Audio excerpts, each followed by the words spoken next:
기록중으로 나오죠. 네. 네.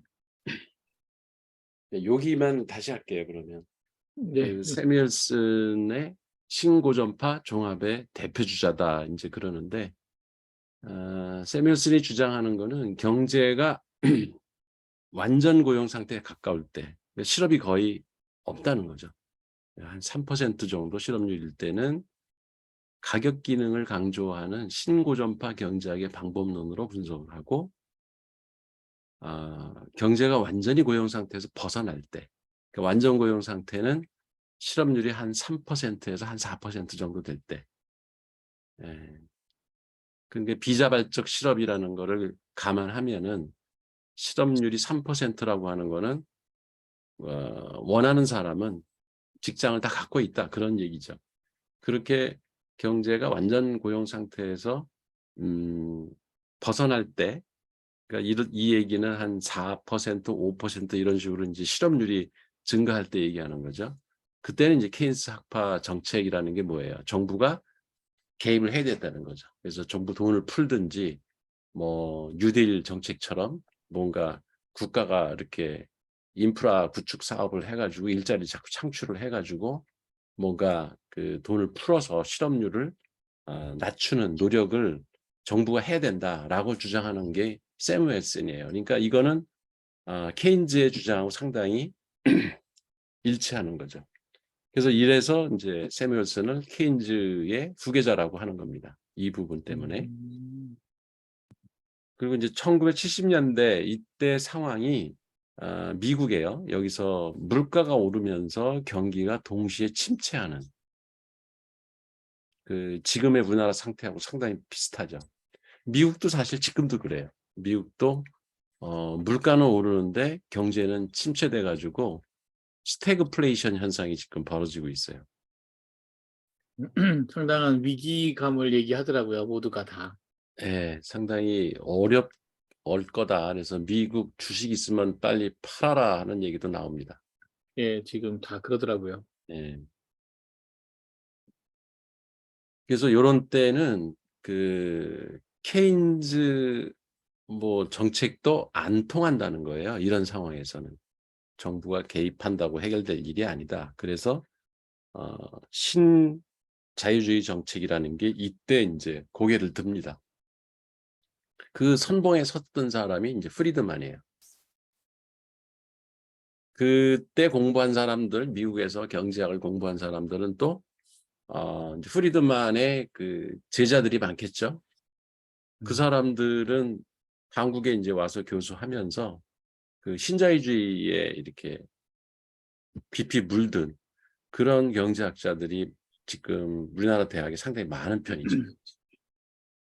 그래서 근데 미국은 아직도 이 세뮤얼슨 그 케인즈 그 파의 학파가 강한데, 그게 이제 주로 하버드, MIT 이쪽은 케인즈 학파가 강하고, 시카고는 인제 프리드만, 예, 시카고 대학의 그 경제학자들은 그 후계들이겠죠. 그 제자들 이런 사람들은 어 이 프리드만의 제자들은 고전파 경제학을 따르는 사람들이죠. 그래서 그 사람들이 주로 신자유주의의 선봉에 서서 얘기를 합니다. 음. 거기에 비해서 이제 프리드만이 보수 경제학의 인제 간판 스타다, 이 사람이. 이게 인제 아담 스미스의 정통을 잇는 제자다 이런 얘기죠. 이 사람은 인제 주장하기를 자연 실업률이라는 거는 통화 정책과 무관하게 결정이 된다. 그리고 물가와 자연 실업률이 변동하는 거는 장기적으로 볼 때 아무 관계가 없다. 이게 인제 케인즈 입장에서는 받아들일 수 없는 주장들인 거죠. 왜냐하면 물가라는 것도 정부가 조절을 하게 되고, 그다음에 통화 정책은 금융기관, 그러니까 우리나라는 한국은행이 정하고 미국에서는 그 FRB 그 연방준비은행에서 통화 정책은 따로 하죠. 그 정부하고 나뉘어서. 장기적으로 볼 때 프리드만이 생각하기에 물가하고 실업률 변동하는 거는 아무 관계 없다는 거예요. 음. 그리고 국방과 사법 체계 말고, 그러니까 국방이라는 거는 국가가 관여 안 할 수가 없죠, 이거는. 왜냐하면 최초의 국가가 성립하게 된 게 부족 국가들 간에 싸우다가 그 다른 그 족속이 이렇게 쳐들어오면은 그거를 개인이 맞서서 싸울 수가 없거든요. 그래서 이제 군대라는 걸 동원해야 되는데, 근데 군대를 그 뭐야 평화 시에도 유지하고 그들을 훈련시켜서 준비하고 있다가 전쟁이 일어나면 싸울 수 있는 거는 국가가 필요하다 해서 이제 국가라는 게 처음 탄생을 하거든요. 그 국가의 탄생이라는 역사를 보면은. 그러니까 국방은 국가가 책임지지 않고는 도저히 이건 할 수가 없는 일이라서 이건 국가가 책임져야 된다. 그러니까 국가가 관여해야 될 일이다. 그리고 법이라는 것도 이게 뭐 우리 그 뭐예요? 법이라는 거 만들 때 이게 뭐 자연법 사상 이런 거를 주장했던 사람들이 그거잖아요. 우리가 그 권한을 우리 자유를 보호하고 우리 자유를 제한하는 것들을 다 권리를 국가한테 우리가 양도한 거다.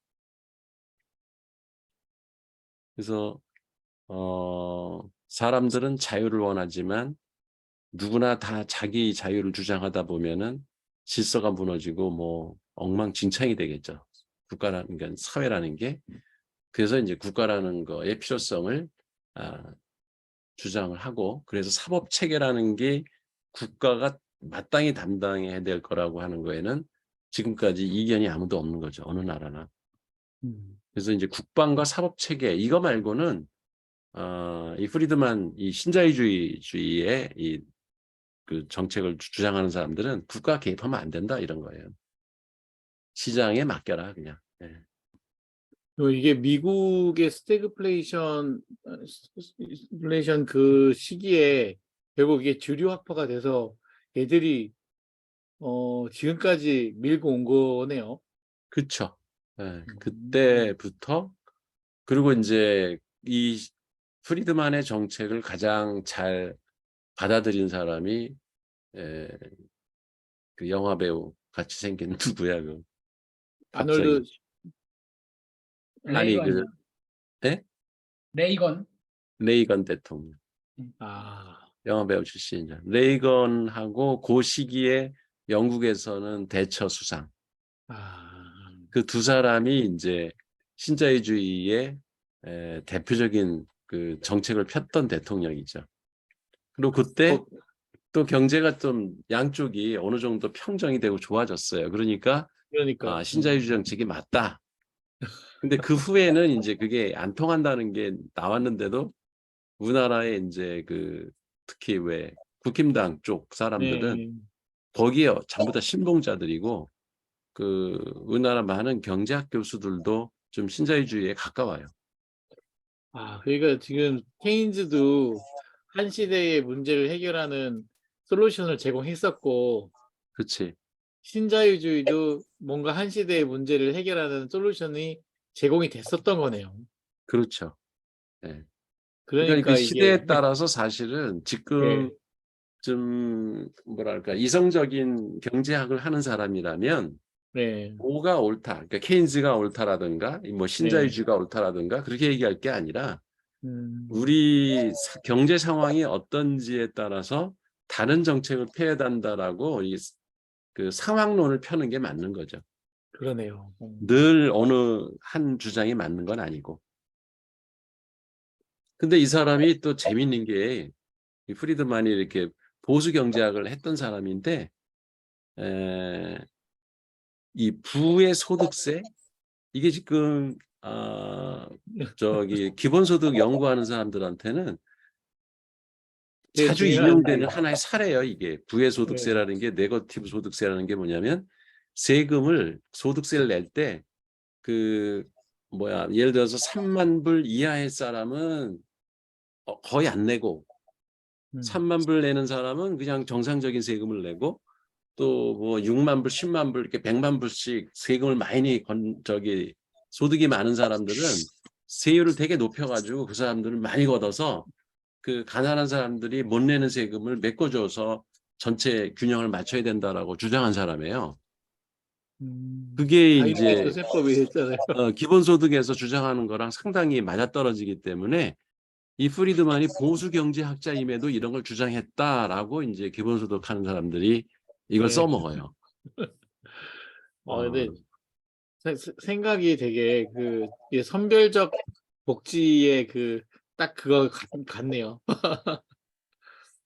그리고 이 사람이 이제 국가가 관여하면 안 된다라고 하는 거에 이제 좀 극단적으로 밀고 갔던 게 이런 거죠. 이제 의사 면허제 폐지해야 된다. 음. 의사가 실력 있으면 지가 사람을 고쳐가지고 그 손님이 올 거고 사고 내고 못 고치는 놈은 손님이 없으니까 의사 못 할 거다. 이 와, 이거 정도로 좀 과격한 그 주장을 했던 사람이에요. 그러니까 이런 거는 이상하다 그랬지 사람들이 좀. 그리고 그런데 마약도 합법화해야 된다라고 했던 사람이에요. 아, 이거 좀 정신병자인데요. 근데 이거를 또 그 주장을 잘 들어보면은 상당히 설득력이 있는 게 예. 마약이 오히려 이 사람 그 마약을 합법화하자고 하는 사람들은 예. 그 술이 더 위험하다는 거예요. 음. 술을 오히려 법으로 규제해야지 그 술 중독 걸린 사람은 집안을 완전히 폐가망신을 시킨대. 자기만 망가지는 게 아니라 알코올릭한 걸린 사람들은 주변 사람들을 다 피폐하게 만들고 다른 사람에게 피해를 준다는 거예요. 근데 마약은 혼자만 지만 그러면 망가지지 주변 사람들한테는 별로 피해를 안 준대. 아, 그래요? 예. 그런가요? 가만히 생각해 보세요. 가만히 생각해 보세요. 요새 뭐 거기 연예인들 마약 흡입 사태가 요새 계속 이슈가 되고 있는데 이거 항상 왜 정부가 좀 불리할 때 보면은 연예인들 마약 사건이 터지죠. 음. 왜냐면 그쵸. 사람들이 관심이 많거든 거기에 그 뉴스에 거기에 전부 그걸 클릭하거든. 음. 그러니까 그 누구야 유아인이가 마약 중독해서 우리가 피해 본 게 뭐가 있나요? 그건 별 상관없죠. 없어요. 본인만 망가진 거예요. 그러니까 그게 또 설득력이 있더라고. 우리 학교에 그 경찰행정학과 교수 한 분이 그 얘기를 하더라고. 그리고 저기 뭐 한마음병원인가 병원장 원장도 그래. 그분은 이제 알코올릭들 그 치료하는 요양원을 운영하고 계신데 그야말로 알코올릭이야말로 법으로 이거 규제해서 그 알코올릭에 걸리는 거를 범죄화해야 된다라고 하는 아주 강력한 주장을 하시더라고. 어. 마약에 걸린 사람들은 지만 망가진데 그 사회에 그렇게 해악을 끼치는 일이 없다는 거지. 물론 이제 마약을 하고 무슨 예를 들어서 그 범죄를 저지른다든가 밖에 나가서 그러면 그거는 이제 해를 끼치는 일이 되겠지만 마약을 흡입하는 것 자체가 그 문제가 되는 건 아니라는 거지. 음. 근데 하여튼 뭐 그러네요. 이거 우리의 관심사는 아니고 어쨌든 이 그러니까 프리드만이라는 사람이 이렇게 그 좀 얘기를 했다. 그러니까 국가의 개입을 최소화해야 된다는 주장을 하면서 이런 주장까지도 했었다. 이 정도로 그 뭐랄까 국가 개입을 해서는 안 되고 국민들 스스로가 규제할 수 있는 그런 국가를 만들어야 된다라고 그런 걸 믿는 사람들이에요. 이 사람들이. 신자유주의라고 하는 게 경제만 그런 게 아니라 철학 자체가 개인의 인권이나 자유를 최대한 보장을 해줘야지 누군가 자꾸 규제를 하고 막으면 안 된다라고 하는 그러니까 국가의 권력으로 개인들의 자유를 자꾸 침해하는 일들이 발생하기 때문에 거기에 대한 반발로 생긴 이게 하나의 그 철학적 조류고 경제학에 그게 이제 전이가 된 거다 이렇게 생각하면은 이제 어느 정도 이해가 됩니다. 네. 그러네요. 이 책을 쓴 사람 필자의 주장은 정부의 개입을 반대하고 시장에 맡기자는 주장을 하기 전에 시장에서 자유롭고 공정한 경쟁이 이루어지는지 이게 중요하죠. 그죠? 그렇죠. 만약에 시장에서 누구나 공정하게 기회가 주어지고 경쟁도 공정하게 이루어지고 그리고 자유를 다 누구든지 자유가 보장돼 있고 한다면 그러면 시장에 맡겨도 큰 문제는 없을 거다. 그렇지만 실제 우리의 현실은 자유라는 것이 상당히 억압당하고 있고 공정하지 못한 게임을 하고 있기 때문에 그러니까 부의 세습이라든가 이런 거, 금수저 이런 건 다 공정한 게임이 아니잖아요. 그런 그 현실을 생각할 때는 이 신자유주의자들의 주장이 일종의 파라다이스만 꿈꾸는 거지 현실적으로 맞지 않다는 얘기를 하는 거죠. 그래서 외부 효과, 그러니까 뭐 다른 나라에서 뭐 이렇게 쳐들어온다든가 뭐 이런 거죠. 이런 걸로 시장이 잘 작동하지 않는 요소들이 없는지 살펴봐야지 그런 거는 그냥 다 뭐 괜찮다라는 전제하에 시장에다 모든 걸 맡기자라고 주장하는 건 상당히 위험하다라는 거를 이 필자, 이 책을 쓴 사람도 주장을 합니다. 예, 요 말이 그거는 맞는 것 같아요. 두 번째, 그 네. 데이터 또는 근거가 바뀌면, 상황이 바뀌면 그럼 생각도 바뀌어야 된다. 즉 정책은 데이터에 기반해서 결정돼야 된다. 어, 이건 우리 IT 하는 사람들한테도 예. 딱 맞는 좋죠. 얘기죠. 우리가 이런 데이터를 근거해서 시각화해주면 그걸 결정하시면 되는데 그러니까. 우리한테 돈을 안 써요. 왜 돈을? 그런 그 IT나 이런 분야에 그 투자를 아끼지 않는 사람들이 과학적 사고를 갖고 있는 사람들이에요. 음, 그러니까요. 예. 요즘 투자가 거의 안 되고 있는 것 같더라고요. 과학적의 반대가 뭐예요? 그 과학의 주술적이잖아. 주술적, 미신, 기술적. 네. 주술적. 그 딱 그 표시가 되잖아요. 그러니까 팩트에 근거해서 데이터에 근거해서 의사결정을 내리는 게 습관화되어 있는 사람은 그런 주술이나 미신이나 무슨 이 뭐 신적인 무슨 뭐 하나님의 무슨 기가 통한다 뭐 이런 얘기를 안 한다고. 근데 데이터가 귀찮고 그 분석 자체가 좀 뭐랄까 난해하고 이렇게 느끼는 사람들이 있어요. 그러니까 수학 잘하는 사람은 그런 소리 안 하겠지. 그러니까 세상이 불공평하니까 그 기울어진 운동장을 잡아주는 제도가 필요하다. 뭐 이런 얘기를 필자는 하고 싶은 얘기겠죠? 그렇죠? 음, 아니 요거 읽으면서 나는 우리나라 요새 상황을 보니까 예. 그 무슨 천공이 뭐 어쩌고 저쩌고 하더니 요새는 누구야 그 광운거 나오네. 우리 한해 선배. 누구예요? 전광훈. 정말. 전광훈이가 완전히 지금 그 언론을 다 뒤집어 놨어요. 예? 그 무시당하고 있는 애 아니에요? 무시당하기는 지금 김기현인가 그 저기 예. 대표 뽑는데도 자기가 안 했으면 너 안 됐다 그러고 홍준표하고 권리당. 대판 지금 싸우고 있고 그다음에 김재원인가 예. 걔가 그 안에 목회하는데 갔대 그 알죠, 교회에. 알죠. 예. 네, 가서 또 그렇게 희한한 또 대화를 나눴더라고. 예.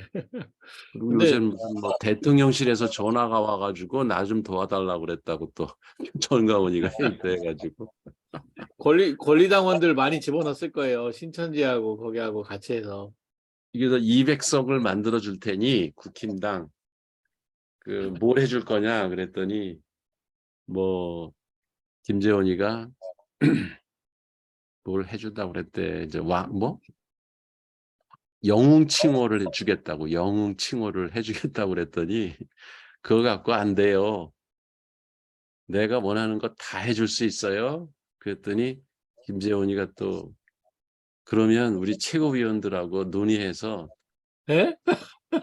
알려주겠다고 그랬대. 그래가지고 그게 난리가 났어요. 이게 이게 논의할 완전히 거예요, 이게? 신격 정치가 지금 벌어지고 있어요. 아, 우리 이 신정 사회로 가고 있는 것 같아요. 그러니까 신정 사회가 되고 있어요. 예? 데이터에 기반해서 이게 의사결정을 하는 게 아니라 예. 몇몇 그 주술적 그런 종교 그쵸. 지도자들에 의해서 나라가 지금 움직이는 게 아닌가. 만세입니다. 예, 이게 편하긴 하죠, 결정하기는. 예. 책임은 자기가 아니니까. 그래서 여기 1장, 2장, 3장은 그냥 별 내용은 없습니다. 1장은 뭐냐면 어떻게 해서 이 세뮤얼슨하고 프리드만이 이런 경론을 벌일 수 있는 컬럼이 생겼냐. 이것도 되게 중요한 거예요, 사실은. 그러니까 언론의 역할이 여기 1장에 잘 나와 있습니다. 언론이 무슨 일을 해야 되는가. 지금 언론이 엉망이기 때문에 지금 우리나라가 이렇게 신정 정치가 판을 치고 무슨 천공이 판을 치고 정광훈 같은 애가 판을 치고 개판된 거예요. 이게 언론이 제대로 됐다면 이럴 수가 없는 거예요. 지금 이런 예. 대학자들을 언론을 끌어내서 경론이 붙게 하고 국가 정책에 대해서 데이터에 근거해서 어떤 의사결정을 하게 하고 이런 게 되게 언론이 중요한 역할인데 그걸 안 하니까 이렇게 나라가 엉망이 된 거죠. 저희 1인 미디어가 발달한 것도 큰 게 있지 않을까요? 그렇죠. 최근에. 그러니까 미국이란 나라가 못된 짓도 많이 하지만 그 국가 자체는 계속 그 비판 정신이 살아 있어서 그 계속 발전하고 전 세계에 어떻게 보면은 경찰 국가 역할을 하는 그 힘이 사실은 이런 언론의 자유가 완전히 보장이 돼 있고 살아있는 언론들이 여기저기 예, 있어서 있어요. 그렇게 한쪽으로 기울질 않아요. 근데 이걸 보면 이거 하나의 무슨 소설 같은데 우리 타이타닉 영화 봤죠? 예. 예, 거기서 죽은 사람이 존 제이콥 에스터라고 하는 사람이 거기 타고 있었대요. 근데 이 사람이 죽을 때 죽음을 아주 점잖게 맞이했다고 하더라고. 살으려고 바둥치고 그러질 않고 그냥 담담하게 죽음을 맞이했대요. 근데 그 아들이 이제 빈센트 에스터라고 하는 사람인데 그 존 제이콥의 아들이에요. 이 사람이 있고 그다음에 그 부인이 이제 브루크라고 하는 여자인데 이 빈센트의 세 번째 와이프. 음. 근데 이제 이 빈센트가 죽습니다. 일찍 사망을 해요. 그래가지고 전 재산이 12억 달러나 되는 게 와. 이 브루크라는 여자한테 세 번째 와이프한테 상속이 됩니다. 그래서 이제 언론사를 가지고 있었고 그 다음에 이제 워싱턴 포스트의 이제 주인 딸이 캐서린 메이어라는 여자가 있었는데 이 사람의 남편이 필 그램이라는 사람이 있어요. 필 그램이라는 사람이 있는데 이 사람이 이제 이 워싱턴 포스트, 그러니까 뉴스위크 신문사를 인수를 해요. 이게 이제 뉴스위크가 아까 그 상속받은 저 여자 브루크가 이제 그 운영하던 기업인데 그 여자는 별로 이게 언론에 별로 관심이 없어서 이 뉴스위크를 이제 내놨어요. 팔으려고. 음. 그거를 이 필 그램이라고 하는 사람이 인수를 한 거죠. 사위예요. 그러니까 워싱턴 포스트지 사위가 뉴스위크를 인수한 거예요. 쉽게 얘기하면. 이 뉴스위크도 그냥 있지 않나요? 지금도? 지금도 있죠. 지금도 유명한 워싱턴 포스트도 있고. 그치. 워싱턴 포스트도 그대로 있고.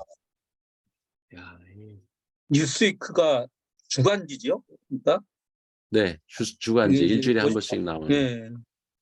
와, 언론가네. 그 뉴스위크 신문사에는 그 이제 이 사람은 원래부터 근무하던 사람이죠. 오스본 엘리엇이라는 사람이 근무하고 있었는데 이 사람이 이제 그 브루크가 가지고 있을 때 그 상속녀가 가지고 있을 때도 근무하던 사람이에요. 근데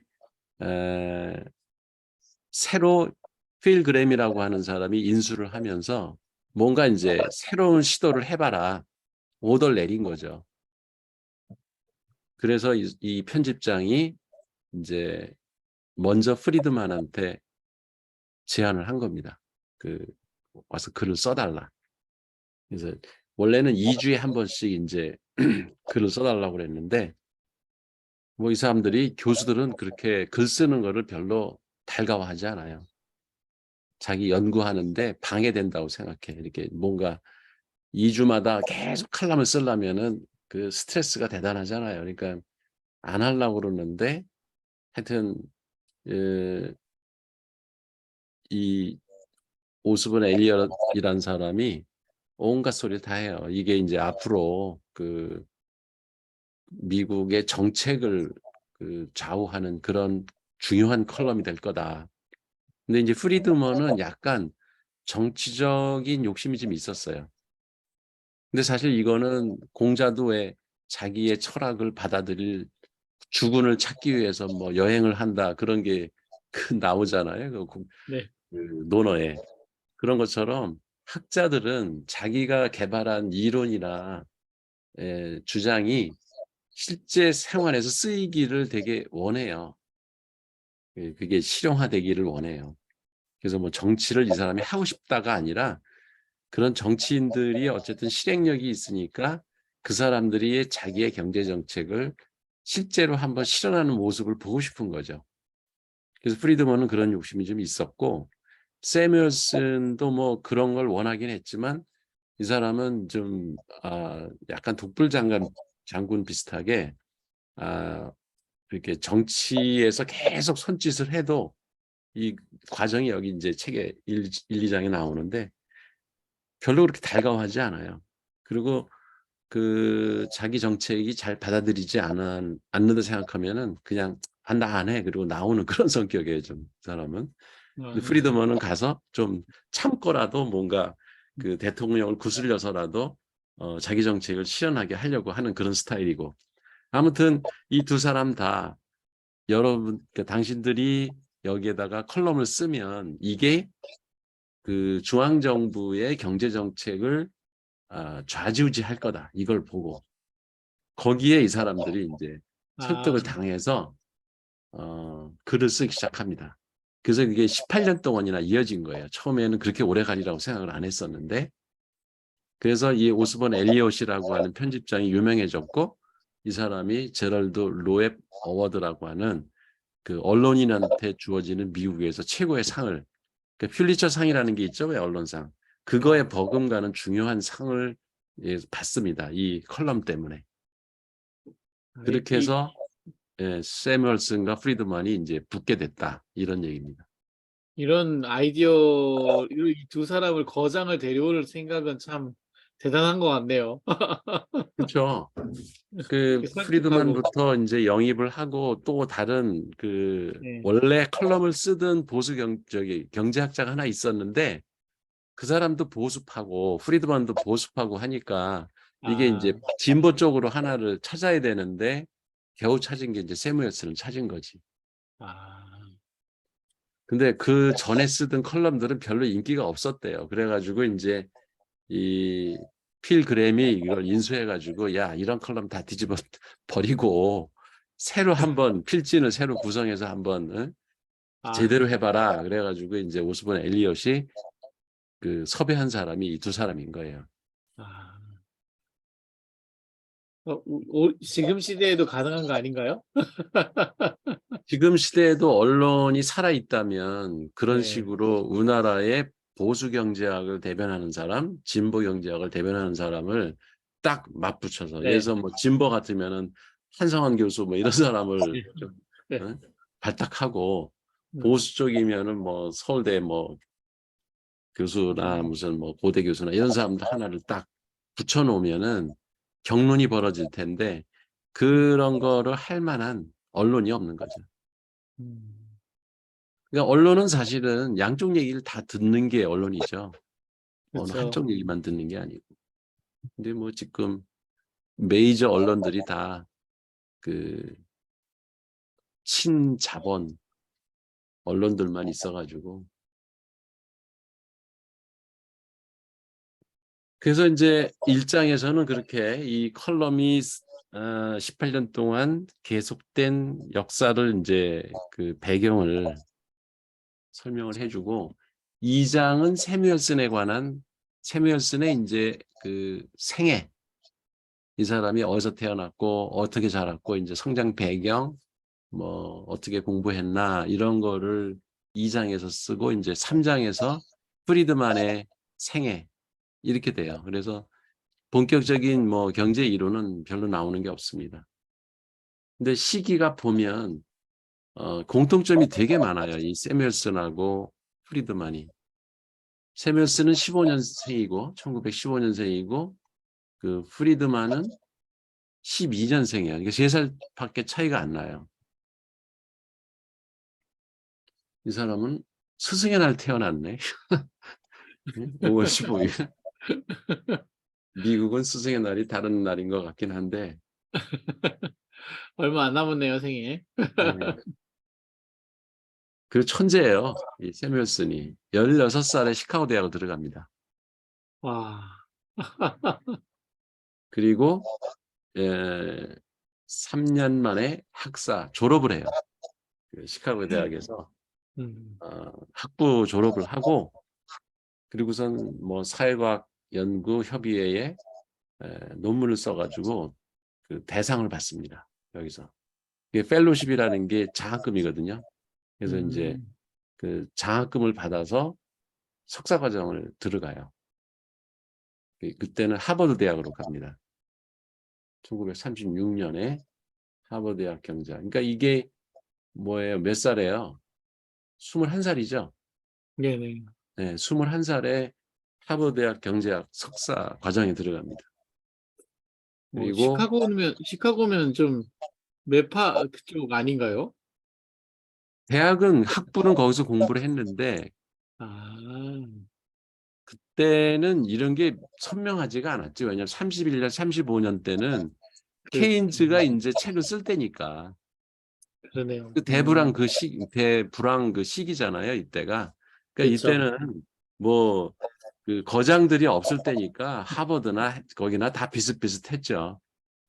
나중에 그러네요. 케인즈가 하버드를 그러니까 하버드 출신의 교수들이 옥스포드 케임브리지 있잖아, 케임브리지 예, 원래 케인즈는. 캠브리지. 예.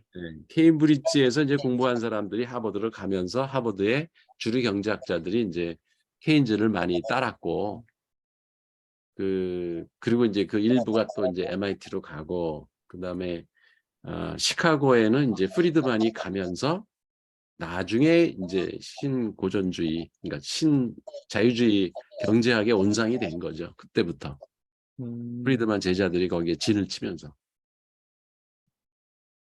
그리고 이제 38년 23살이네요. 메리온 크로포드란 그 레온티에프도 되게 유명한 경제학자거든요.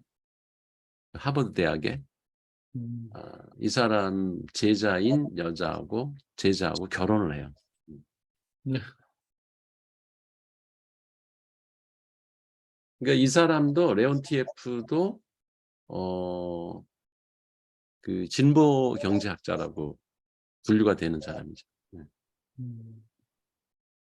그리고 하버드 대학에서 교수가 될 자격이 있는데 하버드 대학에서 안 시켜줬어요. 그냥 강사로 시간제 강사로다가 쓰겠다 그러니까 그때 MIT에서 그러지 말고 우리 학교에 경제학 박사과정을 만들어서 줄 테니 우리 와라. 제안을 해가지고 하버드대 그 시간 강사 자리를 걷어차고 MIT 경제학과 교수로 갑니다. 이때 35세요. 그 MIT 대학 교수가 된 게 35살이에요. 아니 25살인가? 어떻게 돼요? 그죠? 저기 30일이 16살이니까 네. 9 더하면은 25인데요. 25세 교수가 된 거예요. MIT 교수가. 엄청 빨리 된 거지, 천재.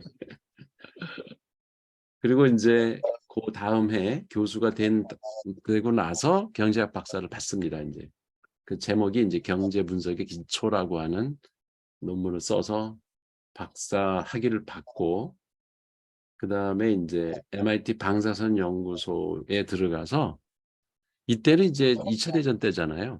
예, 그러니까 이 당시에는 미국의 거의 모든 대학 교수들이 조금이라도 관련이 되면 전쟁을 어떻게 이길 것인가의 방법론을 연구하는데 투입이 됐어요, 다 교수들이. 그러니까 경제학 박사이면서도 방사선 연구소에 들어가서 전쟁 기술 개발하는데 기여를 했습니다. 그리고 48년에 이게 그러면 27살인가요? 그죠? 그렇죠. 네. 네, 27살에 최초의 교과서를 씁니다. 경제학 교과서를. 33살, 33살이. 33. 33. 네, 그렇죠. 아까 25. 33에 경제학 책을 씁니다. 이 책이 지금 몇 세까지 나오나 모르겠어요. 그 호가 뭐 그 30호, 40호 계속 그 개정판이 나와가지고 지금까지도 미국 그 대부분 대학에서 교과서로 쓸 정도로 그렇게 유명한 책이죠. 그래서 경제학을 공부 제대로 한번 해보려면 이 세뮤얼슨 경제학 책을 한번 사서 쫙 보면 이제 경제학의 모든 이론을 다 훑어볼 수 있는 명저 중에 명저입니다. 미국에서 공부한 사람들은 대부분 경제학을 이 책 가지고 그 맨큐의 경제학이라는 게 최근에는 많이 우리나라에 들어와서 팔리는데 이게 왜 그러냐면 맨큐의 경제학은 전형적인 보수 경제학 책입니다. 그게. 그래서 뭐 어떤 유튜버가 그러더라고. 아직도 맨큐의 경제학을 보느냐? 그러고 그거는 신자유주의를 대변하는 전형적인 교과서라서 그거 보면 짱돌 된다. 이 보지 마라. 그런 또 유튜버가 있더라고 누가. 책 네. 사놨는데. 만화까지 사놨는데요. 네. 그 우리나라에서 그거 되게 유행했어요. 그럴 수밖에 없는 게 아까 얘기했듯이 우리나라 경제학 교수들이 특히 국립대 경제학 교수들은 신고전주의, 그러니까 신자유주의 쪽이 많아요. 다는 아니겠지만. 그래서 맨큐의 경제학이 교과서로 여기저기 대학에서 그걸 교과서로 채택을 하기 때문에 우리나라에서는 유행을 하는 거죠. 이 세뮤얼슨 경제학을 봐야지 그게 제대로 경제학 공부를 할 수 있어요. 이 사람의 경제 이론은 이제 51년에 쓴 논문, 여기에서 뉴딜 시절의 공공 일자리 프로그램 효과가 과대평가된 반면에 감세 정책의 경기 부양 효과는 과소평가됐다. 이게 무슨 얘기냐면 뉴딜 정책으로 미국이 그 뭐 후보댐을 져가지고 미국 경제가 살아났다. 이게 이제 케인즈의 신화처럼 알려져 있잖아요. 네, 그렇죠. 예. 근데 그거는 시기가 잘 그때 맞아 떨어졌고 이미 미국 경제가 회복기로 들어갈 만한 시기가 됐고 그 뉴딜 정책만 갖고 그렇게 된 건 아니다.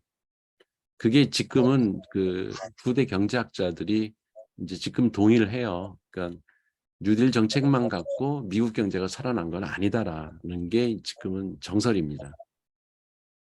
그리고 화폐 정책을 잘못 썼다. 이제 프리드만의 주장은 그거죠. 화폐를 발행을 안 한 거예요. 국가에서 그때 막 그 줄이려고만 했고, 그래서 시장에 돈이 없어가지고 실업도 많이 발생하고 기업도 많이 도산이 됐고 그 경제 상황이 더 악화됐다. 그래서 통화 정책을 제대로 썼으면은 뉴딜 정책을 굳이 안 썼어도 미국 경제는 살 수 있었다라고 주장하는 게 프리드만 뒤에서 얘기하는 그거거든요. 근데 그것도 일부 맞는 그 증거 자료들이 있어가지고 뉴딜 정책으로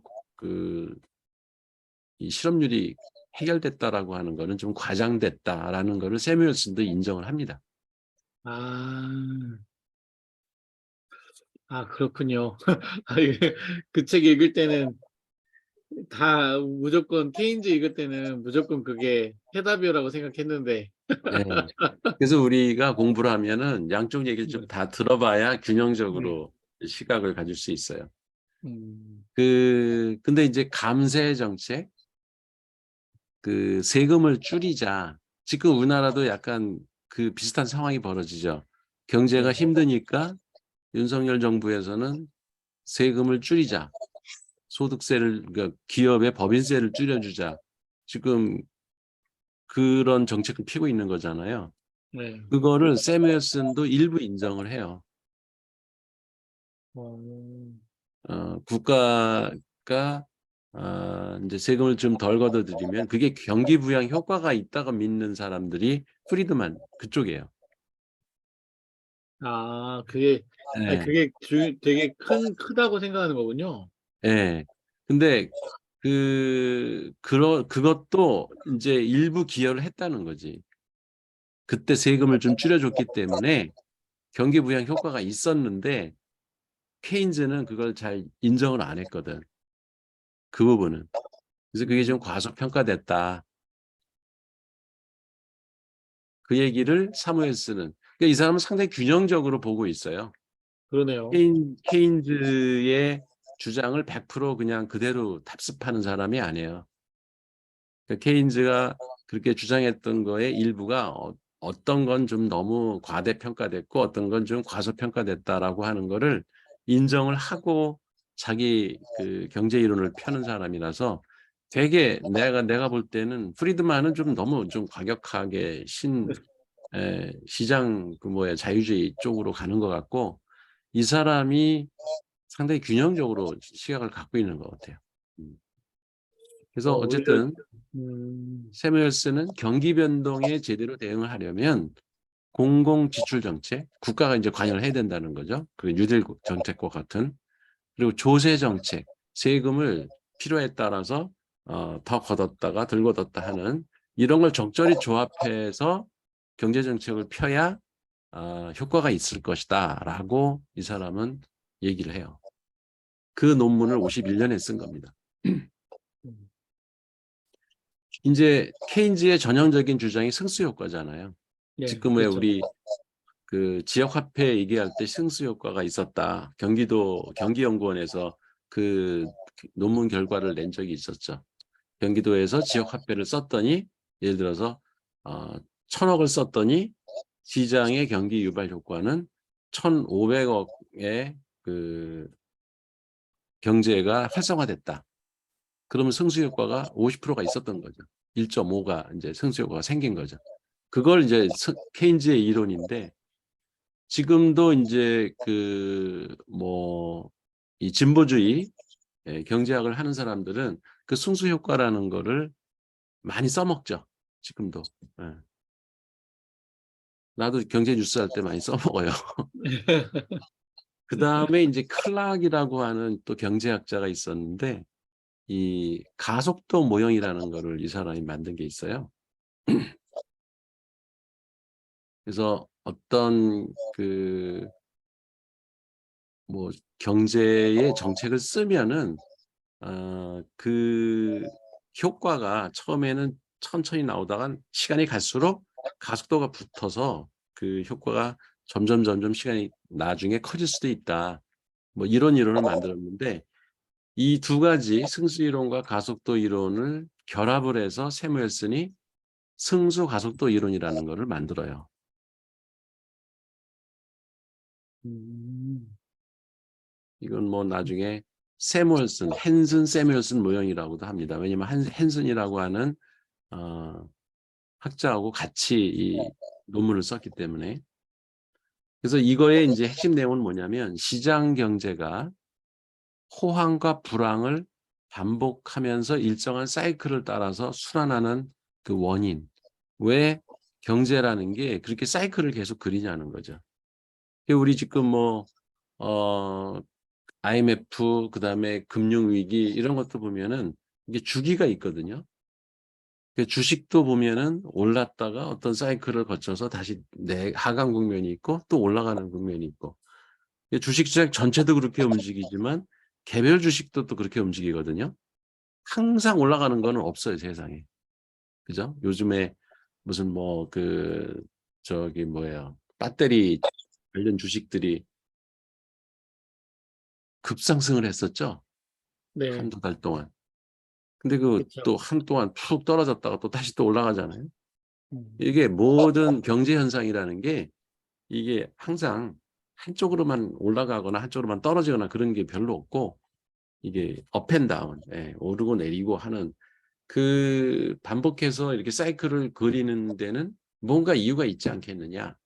그 원인을 설명하는 이론이 이제 승수 가속도 이론이라고 하는 거를 세무얼슨이 개발을 합니다. 그리고 세무얼슨이 주로 주장하는 경제 정책은 케네디 대통령 당선인한테 이 보고서를 하나 보내요. 케네디가 대통령이 됐을 때. 그 당시에 이제 실업률이 5%니까 이 완전 실업률은 아니죠. 약간 올라간 거죠. 완전 고용이 아닌 상태죠. 실업률이 높은 겁니다. 5%면은. 그리고 이제 공장 설비 가동이 중단이 되고, 그러니까 이 당시에도 1960년대 초니까 미국 경제가 좀 하강 국면으로 들어서는 시기였어요. 그리고 달러는 가격이 높고, 그거를 환율 변동제를 이때 채택한 게 아니라서 이 당시만 해도 국가가 환율을 통제하기 하던 때였어요. 그래서 미국 달러 가격을 높게 책정을 해놓고 그걸 고수를 했던 거죠. 그러다 보니까는 미국산 제품이 다른 나라에서 비싸니까 안 사는 거죠. 수입이 안 돼, 수출이 안 되죠. 이렇게 되면. 그러니까 이런 상황에 대해서 세뮤얼슨이 이제 처방을 내린 게 이 세금을 좀 줄여라. 그래서 3 내지 4% 세금을 줄이고 그다음에 달러를 좀 풀어라. 이런 제안을 합니다. 근데 케네디 그 경제자문위원회에서 너 와서 그럼 위원장을 해라. 경제자문위원장을 해라 그랬더니 나 그런 건 귀찮다. 그냥 나는 노민에 써서 줄 테니까 보고서나 보고 채택하든 말든 건 당신이 알아서 할 일이고 굳이 껴들어가 가지고 자문위원장 그런 거 나 안 하겠다. 그랬어요. 근데 이게 잘한 거예요. 왜? 2년 만에 케네디가 죽었잖아요. 아, 암살당해서. 이 들어갔으면 이제 그 정치 스캔들에 휘말렸겠죠. 어차피 이 사람의 정책은 케네디도 미적거리고 잘 채택을 안 했고 그거가 케네디가 죽으면 정적들이 또 생길 거 아니야. 그러니까 그냥 학자로 앉아서 그 연구나 하는 게 잘한 거죠. 음. 그래서 옛날에 그 율곡 이인가요? 그 세상에 이황인지 이인지 이황 같은데 그죠? 그 얘기를 있죠. 왜 세상에 나설 때와 그러니까 발을 들여놓을 때와 뺄 때를 잘 선택을 해야 된다. 학자들은 공부하는 사람들은 아무데나 발 들여놓으면 망신당한다. 그런 얘기를 이황이 했던 것 같아요. 퇴계 이황이 그런 얘기를 했던 것 같아요. 근데 그게 맞는 것 같아요. 그 학자들은 괜히 정치에 잘못 휘말리면 어, 평생 쌓은 그 존경심이라든가 학덕을 다 잃어버리는 그런 경우를 많이 보는 것 같아요. 그렇죠. 옛날에 조순도 그런 분 중에 하나였고, 그죠? 괜히 정치판에 뛰어들어가지고 그리고 그렇죠. 부총리 했던 또 한 분도 있죠. 그분도 괜히 정치판에 뛰어들어서 다 체면 다 구겼죠. 이런 사람들이 한둘이 아니에요. 보면 우리나라에. 3장은 이제 프리드먼의 생애와 그 사람의 핵심 주장인데요. 이 사람은 1912년이니까 세멜슨보다 3년 선배죠. 이 두 사람 또 공통점이 다 유럽 에서 이민 온 사람들이고 유태인들이에요. 둘 다. 이 28년 그러니까 이 사람들이 16살 때 러커스 대학을 들어갑니다. 이 러커스 대학이 뉴욕 바로 옆에 있는 그 뉴저지인가요? 거기에 있는 대학이에요. 꽤 여기도 유명한 대학입니다. 러커스 대학이라고. 우리 학과의 남수영 교수가 여기 나왔어요. 러커스 대. 여기 수학과로 들어갑니다. 경제학과가 아니라. 그래서 이 경제학에도 핵심 과목 중에 하나가 계량 경제학이라는 게 있거든요. 네. 5월. 계량 경제학, 5R은 계량 경영학이고, 이코노메트릭스라고 이게 거의 행렬식으로 다 경제 문제를 푸는. 진짜 골치 아파요, 이거. 근데 이걸 공부하는 경제학과는 이걸 공부하나요? 대학원에서는 해요. 나도 이 계량 경제학을 과목을 들었어요. 진짜 어려워요. 이걸 행렬식이 잘하면 아니라. 이게 인공지능 행렬하고 비슷할 텐데. 똑같죠, 행렬 이론은. 네. 아무튼 이 사람은 수학과에 입학한 게 경제학을 아마 수리경제, 네. 계량경제 쪽으로 연구하는데 상당히 이게 큰 힘이 됐을 거예요. 수학 배경이 있기 때문에. 약간 데이터를 다루는 사람이네요. 그렇죠. 예. 이 사람들의 공통점이 데이터를 중시하는. 그래서 경제학은 데이터의 학문이다라고 해도 과언이 아니에요. 근데 우리나라에서는 이상하게 경제학을 그 주술적으로 다루는 사람들이 많아가지고. 그렇죠. 그리고 이제 4년 만에 대학을 졸업하고 시카고 경제학과 석사과정에 들어갑니다. 이때부터 이제 경제학을 공부한 거예요. 그리고 1년 만에 석사를 받습니다. 1년 만에. 이 두 사람 다 천재예요. 그러니까. 그리고 다시 컬럼비아 대학 통계학고 수리경제학. 수리경제학을 아주 본격적으로 여기서 공부를 해요. 컬럼비아 대학 가가지고. 석사학위 취득하고 간 거죠. 이제 박사과정에 들어간 거예요, 여기에. 그리고 이제 그 이듬해에 그 피구라고 하는 이 사람도 이제 그 고전경제학자죠. 피구라고 하는 사람의 수요 탄력성 이론을 반박하는 논문을 이제 씁니다. 그 경제학 저널에 논문을 썼는데 이게 거절당해요. 이 경제학 저널은 케임브리지 학파 사람들이 운영하는 논문집인데 되게 유명한 저널인데 여기서 거절당합니다. 이제 게재가 안 되고요.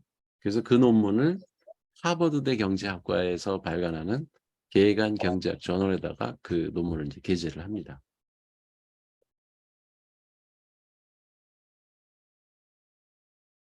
그리고 이제 전미경제연구소에서 사이먼 쿠즈네츠, 이 쿠즈네츠 기억나시죠?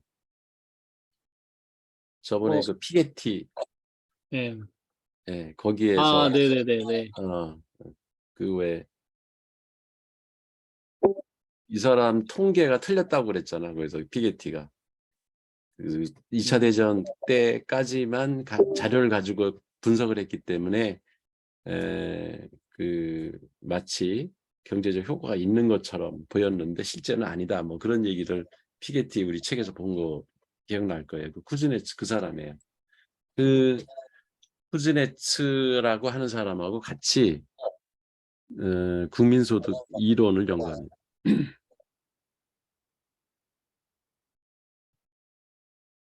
그리고 38년에 로즈 디렉터라는 사람하고 결혼을 하는데 이 사람이 그 부인이 상당히 똑똑해요.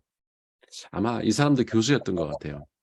그리고 항상 따라다녔고 프리드만이 좀 학자 스타일이라면 약간 좀 정치적 성향도 있고 그 대변인 역할을 많이 했다고 그래요. 이 로즈 디렉터라는 그 부인이.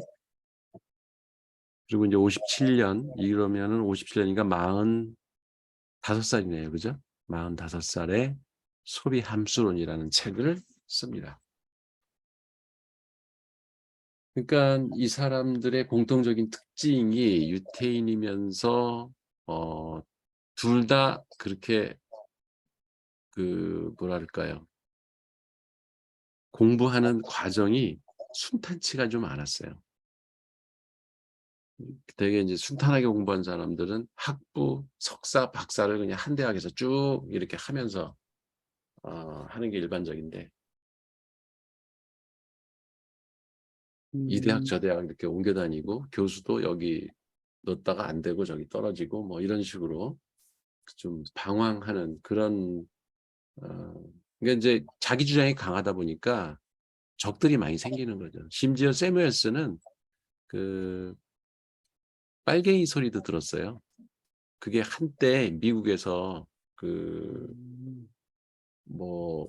공산당들이 국가에 너무 많다. 이 사람들을 쫓아내야 된다. 그래가지고 학자들한테 뭐 2차 대전하고 2차 대전 끝나고 나서 한참 그런 뭐 마녀사냥 비슷하게 그런 일이 벌어졌을 때도 이 세무엘슨도 그래가지고 잘릴 뻔했어요. 근데 그 당시에 이제 하버드 총장이 MIT인가요? 네, 총장이 무슨 소리냐? 이 사람들은 연구하는 사람들이지 빨갱이가 아니다. 그렇게 보호를 해줘가지고 자리를 유지했던 뭐 이런 일들도 있었고요. 하여튼 격동의 시기에 상당히 고군분투해가면서 이 사람들이 이렇게 대학자로다가 성장한 거는 두 사람이 공통점이었던 거죠. 이제 프리드먼의 그 연구 강의 경력을 보면은 40년이니까는 28? 그죠? 네, 28살이네요. 위스콘신 대학교. 이게 메디슨 캠퍼스가 이제 위스콘신 대학교가 이렇게 여러 개 캠퍼스가 있는데 여기가 메인 캠퍼스예요. 여기 방문 교수를 했었고 조교수를 신청을 했는데 그 모턴이라고 하는 이 사람이 유태인이니까 프리드먼이 그 당시에 또 유태인들을 이렇게 거부하는 그런 사회적 흐름이 있었어요. 그래서 유대인을 반대하는 모튼이라는 교수가 이 프리드먼은 유태인이 돼서 교수시키면 안 된다. 이래가지고 조교수 임용을 신청했는데 떨어집니다. 그래서 카네기 재단 여기 프로젝트에 이제 들어가게 돼요. 교수가 안 되니까. 근데 여기서도 아까 그 세무엘슨이 무슨 방법론 연구했다고 그랬죠. 여기서도 프리드먼도 가서 전시에 기업이 소비자에게 부담을 전가하거나 노동자가 임금 인상을 요구해서 물가가 높아지는 걸 방지하면서 세금을 어떻게 하면 더 얻을까. 재밌는 거죠, 이게. 국가 입장에서는 전쟁할 때 이 전쟁 물자를 대기 위해서 세금을 어떻게든지 더 얻으려고 하는 거예요. 그래서 경제에는 영향을 안 미치면서 세금을 더 걷는 방법이 뭐냐 이게 연구하라고 그래가지고 그런 연구를 했어요. 간접세 얘기 막 하겠네요. 네. 그 인플레이션 방지를 위한 조세 정책이라는 보고서를 여기서 냅니다. 그리고 이제 그러니까 이 당시에는 뭐 아직 교수로 임명이 안 됐으니까 호구지책으로 그런 국가 과제 이런 거를 수행하면서 이제 벌어먹고 사는 거죠. 그리고 이제 42년 이때 그 다음에죠. 미국 재무부 조세연구과의 공무원으로 취업을 해요. 그래서 물가 상승을 억제하면서 세금을 늘리는 방안. 주로 이제 조세 정책에 관한 연구를 초창기에 했었던 것 같아요. 이때는 그 프리드만이 케인즈의 그 경제 이론을 많이 따랐어요. 그러니까 케인즈는 정부가 뭐 세금도 조절해야 되고, 그죠? 그 다음에 실업률이 높아지면은 무슨 뉴딜 정책 같이 이런 거를 국가가 이렇게 돈을 풀어서 그 재정 정책을 풀어서 실업률을 줄여야 된다. 이렇게 국가가 이렇게 자꾸 관여하는 거를 케인즈는 되게 주장을 했던 거예요. 일관되게. 근데 세금을 갖고 그 경제 상황을 갖다가 조절한다고 하는 것도 사실은 케인지안의 입장하고 비슷한 거죠. 그런 측면에서는 정부가 개입하는 거니까. 근데 이제 나중에 이 프리드먼이 그거를 후회를 합니다. 왜 내가 케인즈의 정책을 따랐던가 하고. 그러면서 소득 원천 징수제, 지금 우리나라가 소득 원천 징수 하잖아요. 그 직장에서 월급 나오면은 원천 징수하고 그 세금을 주죠. 나중에 정산하지. 1년 지난 다음에 소득세를 계산해서 내는 그런 형식이 아니라 세금을 미리 떼는 거잖아요. 이 프리드만은 정부가 그러면 안 된다 이거예요. 왜 세금을 앞으로 얼마가 소득이 생길지도 모르는데 미리 다 떼냐. 그래서 소득 원천 징수 제도를 맹렬하게 비판을 하는 그런 논문을 씁니다. 이 사람이. 그러니까 이럴 때는 또 아이 맞네 이런 생각 안 들어요? 내가 월급쟁이일 때는 뭐 사실 기업 입장에서도 원천 징수한다고 회사가 남는 게 없잖아. 네, 그쵸. 대납하는 거기 때문에. 그리고 아니, 이게 세금 문제가 나왔으니까 이게 상식적으로 하나 알아야 될 거가 미국 헌법에는요. 그 소득세 조항이 없습니다. 지금도. 어, 그래서 소득세를 받는 게 만약에 헌법 소원을 내면은 위법이에요. 그래서 지금도 미국에서는 그 끊임없이 그 소득세를 국가가 떼는 거는 불법이라고 소송이 지금도 계속 벌어져요. 미국에서. 근데 이제 어떤 주법이나 아니면 그 사람이 사회적 관계를 유지하기 위해서 그냥 내는 거지 그러니까 미국의 헌법상으로는 소득세를 내야 될 의무가 없습니다. 네, 미국은. 이게 희한한 거죠. 희한하네요. 오히려 근데 더 우리가 열심히 이게 벌을 것 같은데. 희한하다고 생각하잖아요. 근데 그 사람들의 논리도 듣고 보면 일리가 있어요. 무슨 얘기냐면 아니 내가 소비를 하면은 뭐 이제 뭐 그 세금을 떼어간다. 그리고 저기 뭐야 법인세. 그러니까 이제 기업을 해서 돈을 벌면 네. 국가의 시설을 이용하거나 뭐 국가의 자원을 이용해서 돈을 벌었기 때문에 당연히 세금을 내는 거는 맞다. 그거는. 근데 개인이 죽어라고 일해서 월급 받는데 왜 또 세금을 내야 되느냐. 그 사람들 아, 주장은 그거예요. 그러니까 정부 개입이 최소화된다는 전제에서 개인한테 그런 영향이 없는 건데 왜 네가 개입해서 받냐 그런 얘기 거잖아요. 그렇지. 예. 재미나네요. 그 원래 신자유주의가 이런 부분도 있는 거네. 그렇죠. 개인의 그 인권을 또 그 네. 자유를 최대한 보장해 주자라고 하는 게 이 사람들의 그 기본 철학이에요. 누가 자꾸 그, 간섭하고 억제하고 뭐 그 규제를 가하고 이러는 게 오히려 개인들의 자유를 자꾸 옥죄다. 그러니까 좀 그들이 알아서 할 수 있게끔 내버려 두라. 이게 이런 게 기본적인 생각이라서 이견 맞는 주장도 있어요. 예. 그러니까 국가 시설 같은 거 사용하지 않으면 굳이 수수료 같이 내지 않으면 수수료만 내는 거지. 음, 나머지는 알아서 하는 건데 간섭하지 마라 그 얘기잖아요. 그렇죠. 되게 일리 있네요. 또 신자유주의자가 탄생하는 거 아니겠지? 되게 매력적인데. 근데 우리나라는 신자유주의 없는 것 같아요. 그냥 자기 그 뭐야 그 진영 논리지. 이런 주장도 같이 해야 되는데. 그렇죠. 지금은 진영 논리에 빠져 있지. 이런 철학적인 그 경제 사상을 얘기하는 사람은 별로 없는 거죠. 그러니까. 그리고 이제 콜롬비아 대학교 통계연구소에 들어가고요. 여기서 연구를 하고 그 쿠즈네츠라고 아까 얘기했던 그 사람하고 같이 책을 씁니다. 그러니까 쿠즈네츠는 여기서 보면 프리드만하고 이 생각이 같은 사람이에요. 그러니까 보수 경제학이라는 걸 알 수 있죠. 쿠즈네츠도. 그래서 피게티가 비난하는 거예요. 피게티는 진보 경제학이에요. 예. 전문 자영업자의 소득이라고 하는 책을 씁니다. 그리고 이거를 박사 논문으로 제출을 해서 46년 그러니까 33살이죠. 이때 시카고 대학교